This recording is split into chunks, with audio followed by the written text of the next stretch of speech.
Some things are not lost. Some things are removed.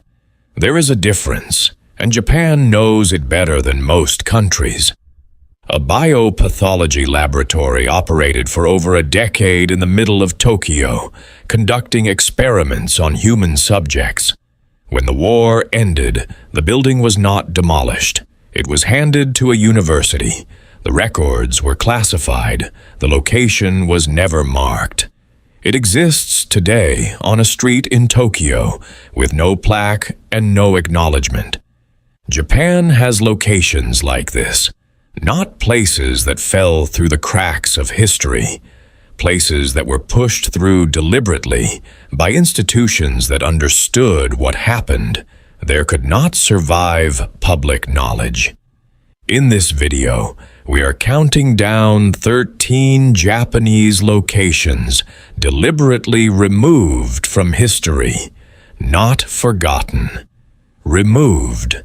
So hit subscribe, turn on notifications, and let us begin.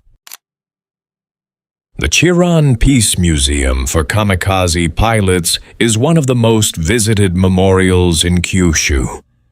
What the museum does not show is what happened in the hours before those young men climbed into their planes. The townswomen who served as surrogate mothers to the pilots, feeding them, listening to them, were not considered historically significant by the institutions that curated the official record. The rooms where pilots spent their last nights exist in Chiran, inside occupied houses. There are no plaques. There is no trail. The battleship Yamato, the largest ever built, was constructed in Kure under extreme secrecy. The shipyard was roofed over to prevent aerial observation. Workers were forbidden from discussing it. When the Yamato sank in 1945, the public was not told for months. The exact construction site in Kure exists today as industrial infrastructure with minimal signage connecting it to that history. During the Second World War, Mitsubishi operated an extensive, dispersed network of production facilities across Nagoya, manufacturing the A6M0 fighter aircraft. The network was deliberately obscured to reduce bombing vulnerability. When the American occupation began, MacArthur's administration documented the specific dispersed facilities in records that were subsequently classified, burying the comprehensive mapping of Japan's wartime military production in archives inaccessible to civilian researchers for decades. What this means in practice: significant portions of Nagoya's wartime industrial geography are effectively unknown to residents who live and work on those sites today. Buildings that housed Zero production have been demolished and replaced. Some remain standing with no indication of their wartime function. The precise locations are reconstructible from archive materials that few people have reason to consult, and walking through modern Nagoya gives no indication that this city was one of the most significant military aircraft production centers in the Pacific War. On September 30th, 1999, at a uranium processing facility in Tokaimura, 2 workers accidentally initiated an uncontrolled nuclear chain reaction. Hisashi Uchi received approximately 17 sieverts, one of the highest radiation exposures ever recorded in a human being. He died 83 days later. After medical intervention, many observers characterized as prolonging his suffering rather than offering genuine recovery. The accident was reported internationally, but the regulatory failures that allowed workers to use manual mixing methods explicitly prohibited under their facility's operating license, have been consistently underemphasized in Japan's official nuclear narrative. The accident occurred at an inconvenient moment for an industry expanding its public legitimacy. The institutional response prioritized resumption of normalcy over sustained public examination that 2 deaths and hundreds of exposed residents arguably warranted. The site has been decommissioned. There is a small memorial, but the question of how a prohibited procedure was used routinely without regulatory intervention has never received the investigation it deserved. In the final months of the Pacific War, thousands of Okinawan civilians sheltered in the island's limestone cave systems as American forces advanced. The Battle of Okinawa killed approximately a third of the civilian population. Within those caves, events occurred that post-war Japan has found consistently difficult to incorporate into official narrative. Japanese soldiers, in documented cases, ordered Okinawan civilians to commit suicide rather than surrender, providing grenades for the purpose. In other cases, civilians were killed by Japanese soldiers who needed the space or suspected potential collaboration. These events are documented in survivor testimony and American military records. They have periodically appeared in and disappeared from Japanese school textbooks, depending on the political composition of the national government. The specific caves where these events occurred have received widely varying official treatment. They exist throughout southern Okinawa, their positions marked in Okinawan community memory, with precision and weight that official Japanese historical frameworks have never fully honored. Before Hokkaido was Hokkaido, it was Ainu Mosir, the homeland of the Ainu people, an indigenous population who lived across the northern island for thousands of years before Japanese colonization began in the Meiji period. The colonization involved systematic suppression of Ainu culture, language, and land rights through legal mechanisms that stripped the Ainu of traditional ways of life.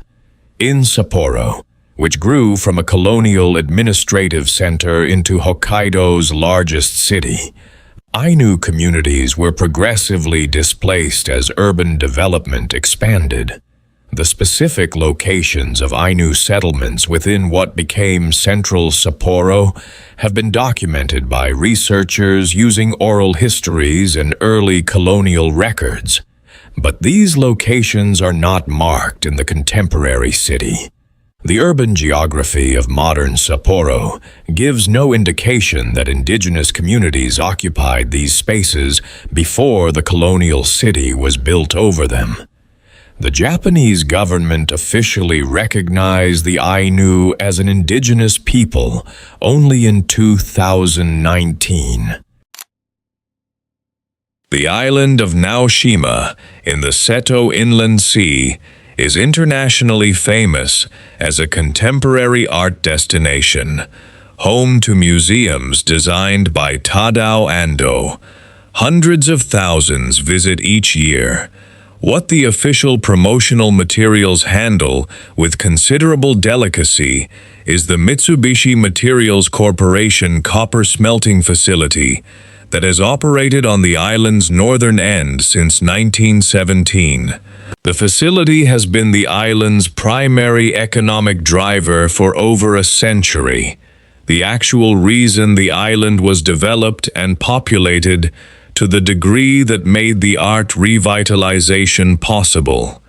It has also been a source of significant environmental contamination across its operational history. The island, internationally presented as a model of environmental revitalization, contains, operating continuously on its northern end, one of the longest-running copper smelting operations in Japan. Visitors to the art museums are not typically directed toward the smelter, whose operational areas are not accessible to the public. Along Tottori Prefecture's Sea of Japan coast, storms sometimes uncover reinforced concrete structures beneath the sand dunes.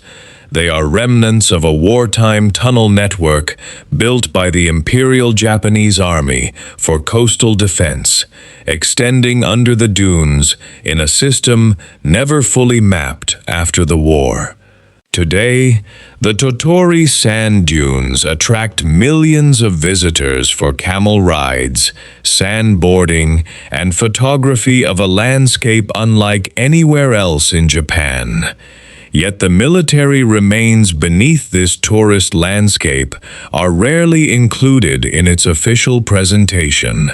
One of Japan's most visited places sits above a partially mapped wartime installation. In the administrative districts of central Tokyo, buildings that served as archives and operational headquarters for Japan's colonial administration of Taiwan, Korea, Manchuria, and other occupied territories survived wartime bombing with their physical structures largely intact. The records that passed through these buildings were managed after the war with a degree of selectivity that historians have documented at length. Documents relating to the administrative mechanisms of colonial control, the mobilization of colonial labor, and the suppression of indigenous cultures were subject to varying degrees of culling, reclassification, and in some cases destruction during the immediate post-war period.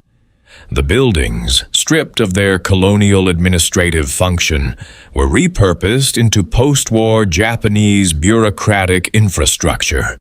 Some survive with imperial administration architecture intact, occupied by contemporary offices, with no exterior indication of the specific functions they once housed or the records that once passed through them. The official memorialization of Hiroshima is among the most extensively developed in the world. What it does not map with comparable thoroughness are the locations where Korean workers and residents died in ways the post-war memorial framework found difficult to incorporate. Between 20,000 and 30,000 Korean people died in the Hiroshima bombing, many of them mobilized labor brought to Japan against their will, the Korean atomic bomb victims. Memorial was not permitted to be placed inside Peace Memorial Park until 1999, having been denied entry for over 5 decades. The specific areas where the largest concentrations of Korean residents lived and died, the neighborhoods adjacent to the military supply depot, exist today in the rebuilt city, with no markings connecting current geography to that specific history. The official memorialization is extraordinary in scope. The specific Korean geography of the bombing has not been incorporated proportionately into the physical memorial landscape. The official hypocenter of the Nagasaki atomic bomb is marked in Hypocenter Park with a black monolith column at the point directly below the detonation. The location was established by American and Japanese technical teams in the immediate post-war period. A body of historical and technical research has raised questions about whether the established coordinate is precisely accurate, suggesting the actual detonation point may have been displaced by a small distance from the marked location. The displacement, if real, has meaningful implications for which surviving structures were closest to the detonation, with consequences for the interpretation of physical evidence and survivor testimony. The hypo-center dispute has never achieved mainstream historical status in Japan. The official position maintains the established coordinate. The researchers who raised questions have not been incorporated into the official memorial narrative. In a city whose entire post-atomic identity is organized around the specific geography of a single event, the question of where exactly that event occurred is not one official institutions have been willing to reopen. In 1989, construction workers in the Shinjuku district of Tokyo uncovered human bones excavating a site for Tokyo Medical and Dental University. Approximately 100 skeletons were eventually recovered. Analysis determined the bones dated to the World War II era and showed characteristics consistent with medical and scientific research processing. The site was located on land that had been occupied during the war by the Army Medical School, which maintained professional connections to Unit 731, the Biological Warfare Research Unit that conducted lethal experiments in Manchuria. The Tokyo Medical School trained personnel who served in Manchuria and received material from the Manchurian Operation. Japanese government investigations declined to formally establish a direct connection.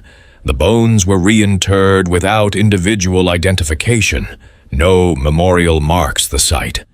The construction project proceeded.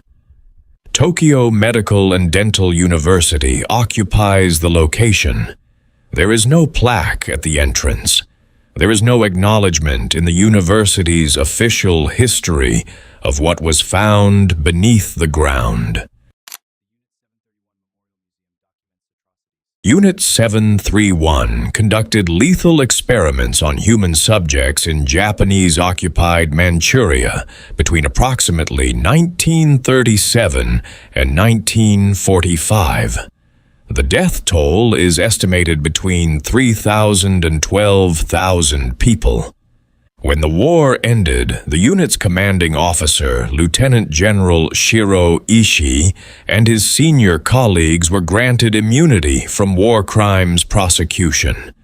In exchange, the complete data from the unit's human experimentation research was transferred to American military possession. The arrangement was classified. The immunity deal was not disclosed to the Tokyo War Crimes Tribunal. The official American and Japanese accounts of the War Crimes Tribunal period were therefore incomplete in ways that directly benefited the perpetrators. The classification was not lifted until 1994. Shiro Ishii died in 1959 of natural causes in Tokyo. Many of his colleagues went on to prominent careers in post-war Japanese medicine and academia. The immunity deal that protected them was not Japanese in origin. It was American. The deliberate removal of this history was the project of two governments acting together.